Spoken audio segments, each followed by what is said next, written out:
Hello, you magical people. Welcome back on Salt and Sugar Saga. And today we are making the fruit cake. And let me tell you guys, this is not just an average fruit cake, it is the best. I made with some wholesome ingredients and real ingredient. This fruit cake is perfectly moist and balanced in flavors. You can see perfectly distributed fruits and nuts in every slice, which will make every bite no less than a bliss. So without wasting any further time, let's start preparing our fruit cake. So firstly, we need to soak our fruits, and for that we need some dried fruits. This I have taken sun-dried figs, which is very nice, although it's sun-dried, but it is very nice pulpy. Let me show you.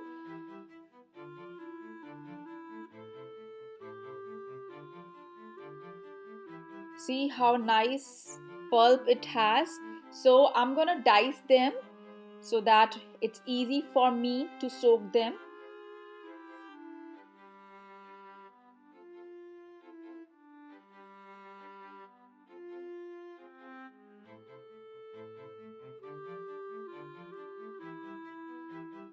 I'm gonna place all my figs in a bowl in which I'm gonna soak all my fruits. So after figs, I'm gonna take all the candied mixed fruits, some cranberries, followed by some dark raisins or black raisins. You can take even the golden raisins. Some candied cherries. I have taken the green one because it's gonna pop up all the colors really nice. Give it a mix. And now it's time to add our wine. I have taken a very fruity plump wine which is going to add a lot more sweetness and juiciness and moisture in the cake.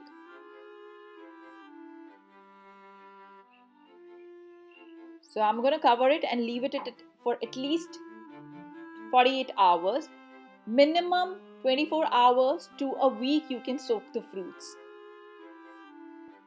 Now you can see the color of that plump wine is also changed. Now we're gonna strain all the fruits and let the juice, let the wine comes out, and later on we're gonna use that wine to brush our cake.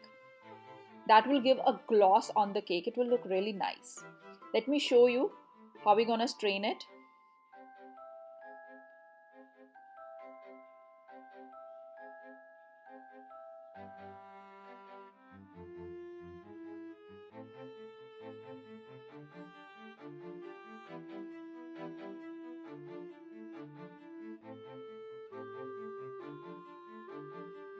Gently, I'm gonna press them so that it will release all the juice or the wine out.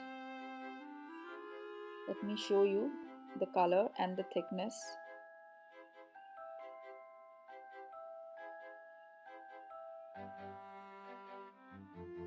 See the color, how the wine color is completely changed now. So we'll keep it aside and let's start preparing our dry ingredients and the wet ingredients.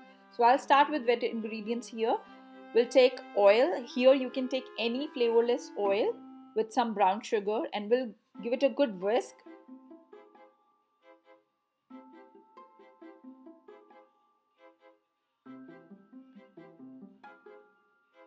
Time to add some yogurt.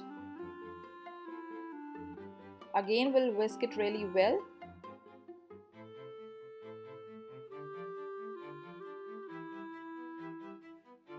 Because of the brown sugar, you can see even the yogurt is changing its color. It's important to add brown sugar because brown sugar will add the molasses which is required in the plum cake or the fruit cake, or it will add a very beautiful color in the plum cake.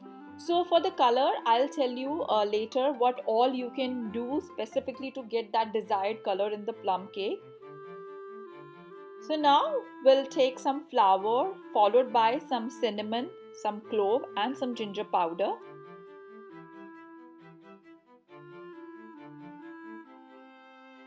Some baking soda and baking powder. I'm sifting my baking soda and baking powder because my baking soda and baking powder has some lumps and I don't want any kind of lump in the dry ingredients. So we'll give it a whisk so that everything is well mixed. And now I'll keep it aside. Now we'll work on our nuts which we need. So here I have taken some cashews, some almonds and some walnuts which we're gonna chop roughly.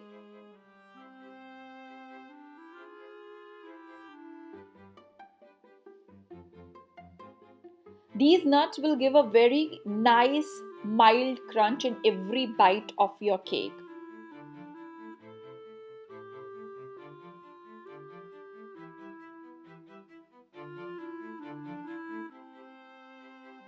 So here is the time to add our dry ingredients into our wet ingredients.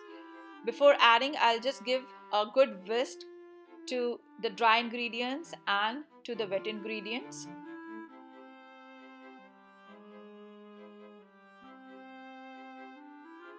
And with the help of a spatula, I'm gonna fold my dry ingredients in the wet ingredients.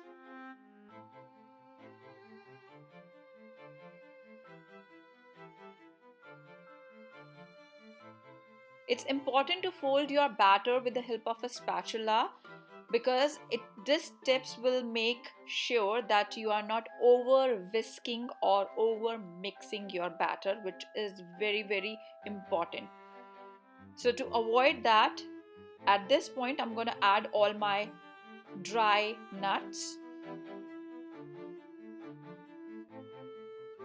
and now I'm going to add my soaked fruits, and I have saved some of the soaked fruit so that I can top my cake with these soaked fruit. It will look very beautiful.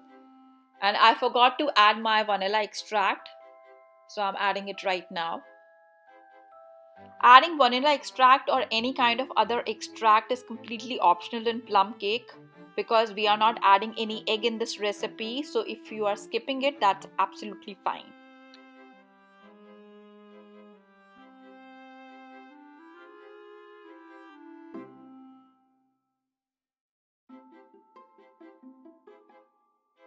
So here we have mixed everything really well. It's time to pour. So here I have taken my loaf pan and we're gonna add our batter. See, you can see the batter is really sticky and thick. So we need this kind of batter for plum cake. The batter should not be flowy like a regular cake batter, otherwise it will be really spongy, and this plum cake should not be spongy. The fruit cakes are not spongy. They have a certain moisture, but yes, they are thicker batter than a regular cake batter. We'll try to level everything up nicely so that no corner is left without batter.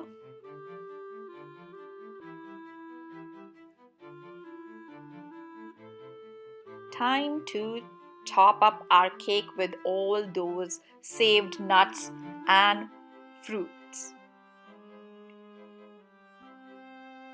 And see, as I started adding this red, green color, it's looking already so beautiful.